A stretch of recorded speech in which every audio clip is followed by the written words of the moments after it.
You know, in reality, just the simple headline, like the facts contained within the headline of this particular article, should be enough that a person like myself, why would I shouldn't have to make a video explaining, expanding on what this all means.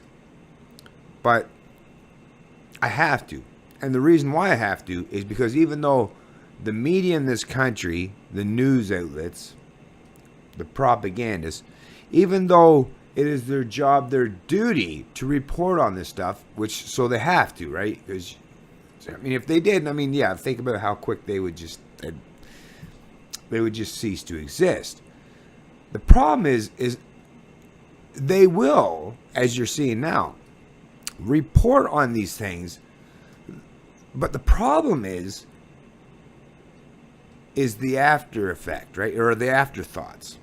It's if a news outlet just said, like perfect example, okay, let me read the headline. RCMP can spy on your cell phone. Court records revealed. There's no regulation or oversight as to how police use Stingray device, says privacy advocate. So, I mean, that alone should be enough. So, I mean, think about it. Everything you do in your life is regulated in some way, shape, or form, dictated or controlled by government, by central planners.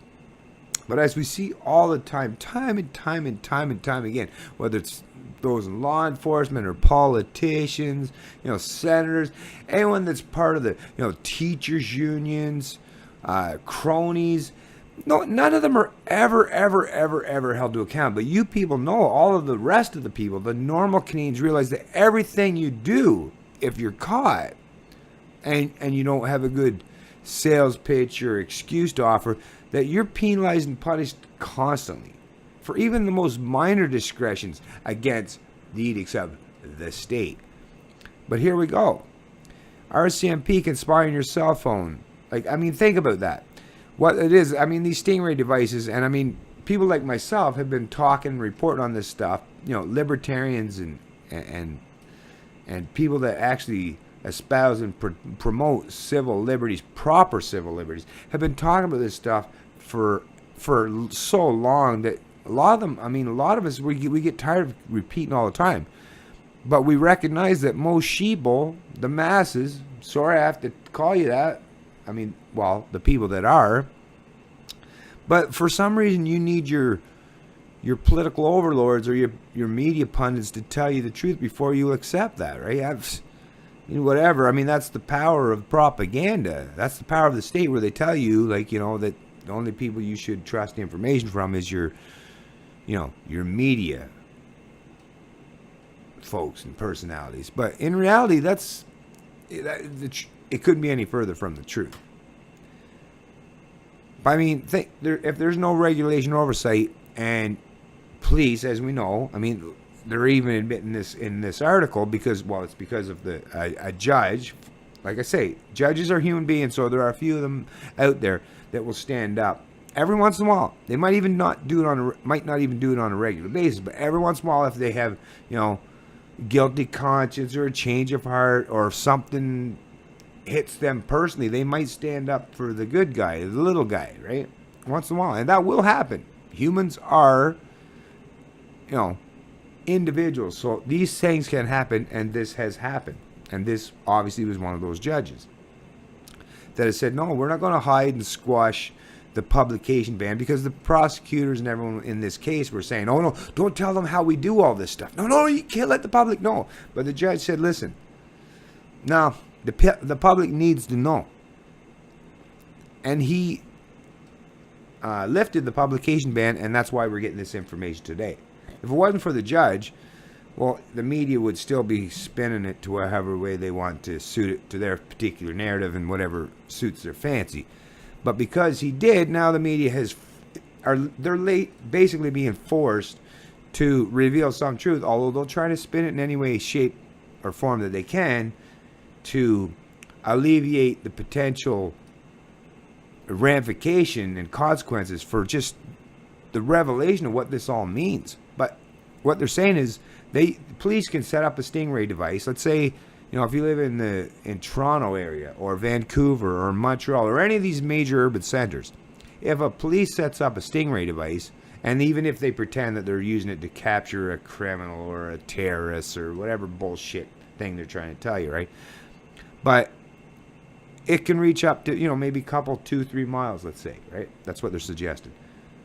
Think about how many people in a major urban center live in a 2 or 3 mile radius. It could be tens of thousands of people.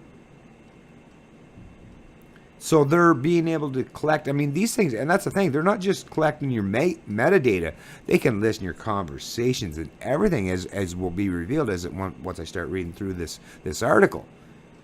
But they're taking that, and so your right to privacy, to not be hampered, hindered, or interfered with as you go about your regular daily routines, that's gone. That no longer exists in Kazakhstan, The Canada that you live in today is nothing like the kind of bullshit that you're told in your, school books or by your propagandized parents, the indoctrinated serfs that believe the bullshit that the propagandists put forth. The reality that you live in today is not even close to what the kind of bullshit they promote and espouse by trying to tell you that, Canada's the land of free and all this stuff.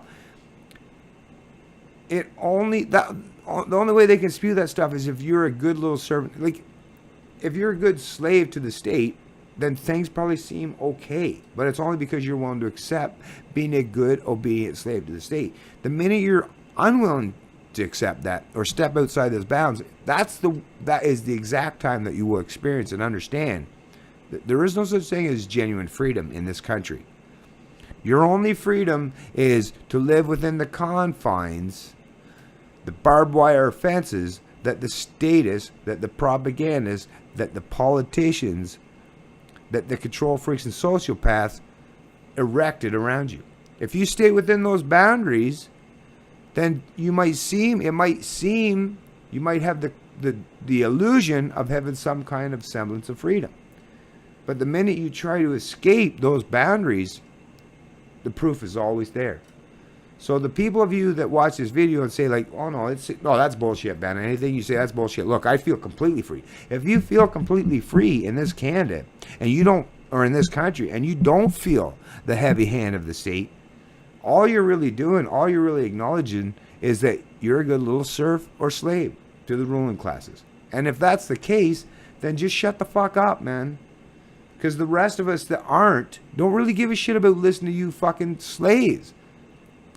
The people like us that don't like being slaves, the last thing we want to hear when we're trying to explain to other slaves that you're a slave is for you idiots that love your serfdom, love your slavery, love your master, to keep propagating messages that, yeah, but our masters, even though we are slaves, really, if you were honest and objectively truthful, what you really should say is, yes, we are slaves, but our masters treat us better than some of the other masters around the world. So at least, because really that's what a defender of the state, a defender of government, what they are really saying, the truth hidden in all the rhetoric they espouse is, our masters treat us pretty darn good, so just shut the fuck up.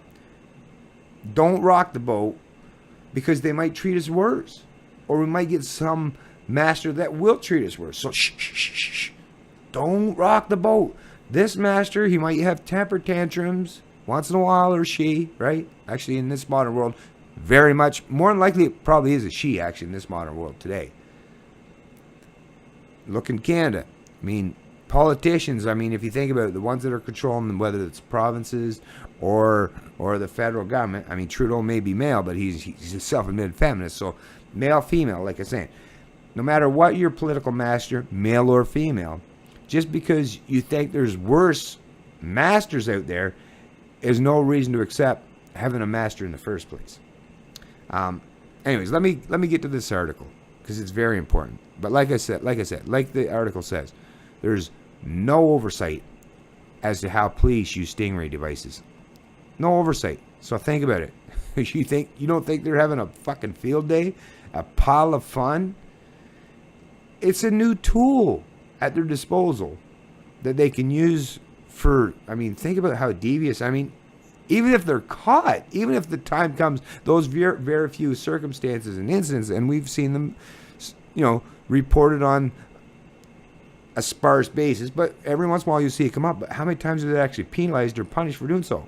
Minimally at best, right? So think about what they're doing. If you knew you could get away with doing, think about, now if you're a good person, that might not be expand out to be something crazy, but think if you're a control freak or sociopath, the kind of person that wants to go into these occupations, and you can do whatever you want, and with only the slightest, the most minimal fear of reprisal. I'll let you ponder on that for a minute. Think of how bad things can get. The RCMP can secretly target and intercept Canadians' mobile phones, and they've used these covert surveillance techniques in a variety of major crime investigations across the country, court documents show. A judge today lifted a publication ban on details surrounding the shooting death of Salvatore the ironworker Montagna, a high-ranking member of a New York crime family killed outside Montreal in 2011.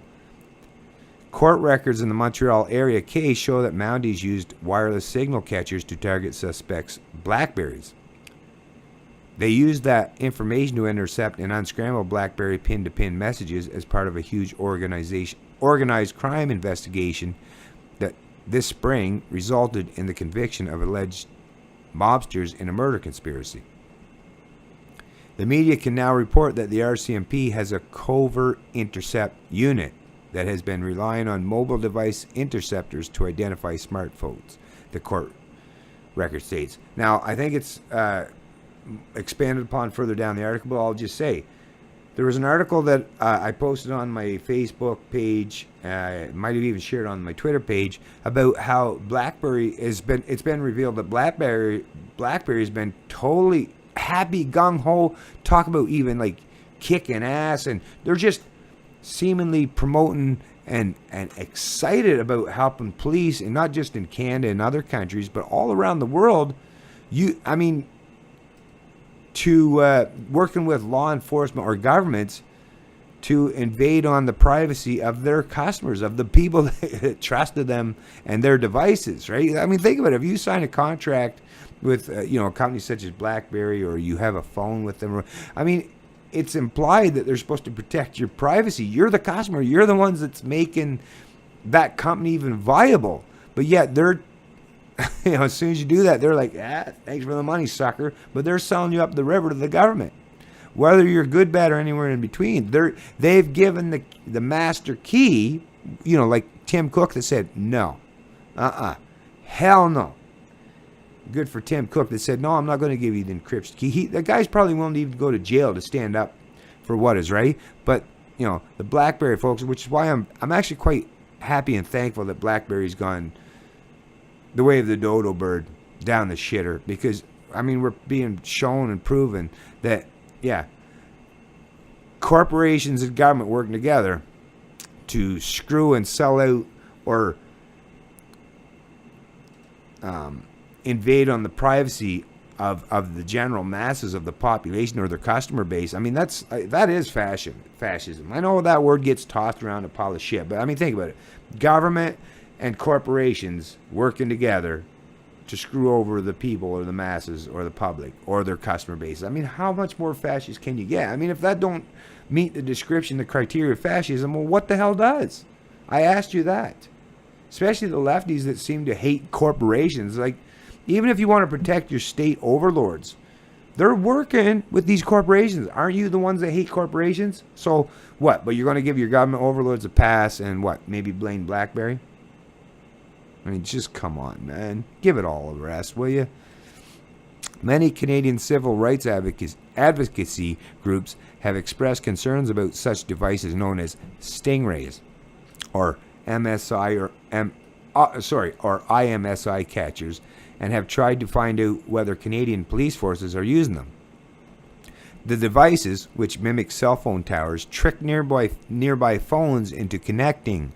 Once connected, the Stingray operator can collect information transmitted by the phone, which, depending on the model, can include location, data, transmission, text, emails, and voice conversations. So yeah, even your voice conversations are being recorded and stored. However, in the Montreal case, police say the devices were only used to single out suspects' phones and not in an attempt to locate or eavesdrop. Stingrays are widely used by U.S. authorities, but Canadian police forces have, until now, refused to say whether they're used here. So, I mean, once again, they're not admitting it. It's only because the court have revealed the truth, right? The newly disclosed court record shows that the RCMP also developed customized software and obtained court authorizations to target the suspect's phone. Lawyer Christian LeBlanc represents CBC and other media organizations at today's hearing to argue that the publication ban should be lifted. I think it's of public interest to know the kind of techniques police forces are using to get that information, he said. Earlier this year, the Crown launched an appeal to prevent the defense and the public from learning more. Disclosure would tend to identify which devices are used by the RCMP and would allow ill-intended cell phone users to circumvent the police techniques, the Crown argued in papers filed in January at Quebec's Court of Appeal. But the fight, which promised to be very public, was dropped suddenly in late March when 6 of the men accused of the killing struck a deal to plead guilty to conspiracy to murder. A 7th man pled guilty to a lesser charge of being an accessory after the fact. However, many questions remain unanswered, such as the make of the device that was used to capture the men's cell signals, how and where police intercepted the messages, and whether BlackBerry played a role in helping to decrypt the communications. Well, we already know, because, like I said, CBC News, like, they don't even know that, what, you're not paying attention to your one hand that's scratching the other, like, your back. I mean, we already know, because the articles, is like, CBC, you know your articles that you put out, I mean, coordinate, talk amongst each other. That, yes, basically they said, more or less, that BlackBerry is basically giving them the key. I mean, that's only, there's no inference involved. 2 + 2 is 4. Veteran defense lawyer Alan Gold told CBC News everyone knows that the RCMP used these fake cell towers. He's not involved in the Montreal area case, but has been watching closely, interested in the technology police rely on in their investigations. It's hard to think of a clear invasion of privacy, Gold said. It's like the police reaching into your pocket and examining your wallet, except instead they've reached into your cell phone by tricking it into communicating with the police equipment instead of a real cell tower. I mean, think of how corrupt that is. Just pure corruptness, like I said. But, hey. The RCMP testified during the case that they are using the technology in various ongoing investigations across Canada, including probes of murders, organized crime, and drugs. Open Media is a Vancouver-based group that filed a federal privacy complaint in March demanding that the RCMP disclosed whether it uses stingrays. The new revelation raises a number of questions and concerns, says Laura Tribe, the group's digital rights specialist. Our biggest concern with stingrays is there's really no regulation or oversight as to how they're being used, she told CBC News. We right now, as a Canadian public, have no idea where they're being used, when, what the requirements are for these technologies being used, and what's happening to the data of everyone being caught up in their sweep. The privacy concerns are huge, she added. Given that the technology can't target individuals and capture information about all cell phone users. The privacy concerns are huge, she added. Given that the technology can't target individuals and captures information about all cell phone users in a given area. The court documents in the Montagna case suggest the RCMP used them to intercept the communications of everyone within a 2-kilometer radius, she noted. If you put up a 2-kilometer radius in the middle of downtown Toronto, that's an incredible number of people they can capture when you're going both out and up through all of the towers. The lifting of the publication ban in the Montreal case now allows the media to report on a second police technique: the RCMP's ability to decrypt scrambled BlackBerry pin-to-pin messages. The company has long marketed the security and privacy of its messaging services. During the court proceedings, Alan Trednick, BlackBerry's national security and law enforcement liaison, provided an affidavit seeking to ensure the encryption key itself was never released to the public. Disclosure of the global encryption key, which is used to scramble BlackBerry consumer-level BBM and pin-to-pin messaging services could negatively impact BlackBerry's commercial reputation and adversely affect global business, resulting in significant economic damage, Tridnick said. The global key is the same for all devices, according to a 2014 report written by Staff Sergeant Mark Flynn of the RCMP's Intercept System and the Project Clemenza organized crime investigation. The company programs this key into all BlackBerry's devices. The key itself is not disclosed, but it appears the RCMP has access to it. So, I mean, think about it. Either the RCMP, think about it, a bunch of government morons, figured out how to break that encryption, or BlackBerry themselves, which we all know is based on the article, like I said, that was already presented, that are gung-ho and loving helping the cops, gave it to them. So you sign a contract with BlackBerry, and you expect privacy, and for them to respect your privacy, and not sell you to law enforcement without, an actual need for it, or a warrant, because you were suspected of crime. But they basically said, here you go. Here's the key. Here's the master key. Tim Cook said, no fucking way. First of all, we haven't even invented a master key. And even if we did come up with a master key, we would never give it to government. BlackBerry, they seemed Canadian, typical Canadians. Canadian company, right? Man, giving it to the government. Here you go. Here you go. Sergeant Pack. Let me repeat that. The key itself was not disclosed, but it appears the RCMP has access to it. Sergeant Patrick Boismanu provided an expert report to the court in November 2015, outlining how the RCMP scooped up the scrambled message and then put them through police computers to decipher them. The RCMP server performs the decryption of the message using the appropriate decryption key, he said.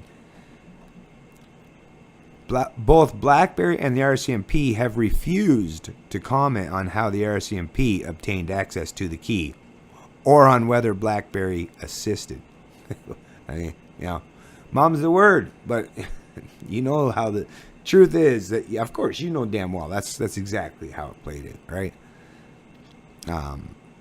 CBC News this week revealed the Waterloo, Ontario smartphone maker has for years assisted police. Here you go. Has assisted police around the world in hundreds of investigations, helping both intercept and descramble BBM and PIN messages. The company says it cooperates with law enforcement if police obtain a judge's order or authorization. But I mean, let's see how they put that at the end. But I mean, the judge would have never said, no judge, or they would never be able to say, and if they did, they're corrupt, is, go out and collect all the information and data and all this. Think about what they can collect for tens of thousands of people in an area. Oh, but don't worry, we'll only look at the stuff that's relevant, right? Yeah, bullshit. Truth of the matter is, people, that, I've known this stuff for a long time because I pay attention. There's lots of us out there that, we've been trying to tell a lot of people about the facts, about the reality of the world you live in today. What's it going to take?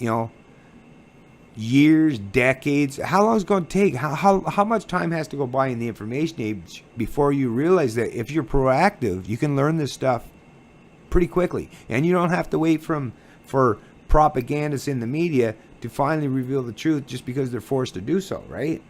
The truth's already out there, and you can see it. There's lots of propaganda out there, but truth is out there if you look for it. Look for reputable and reliable sources.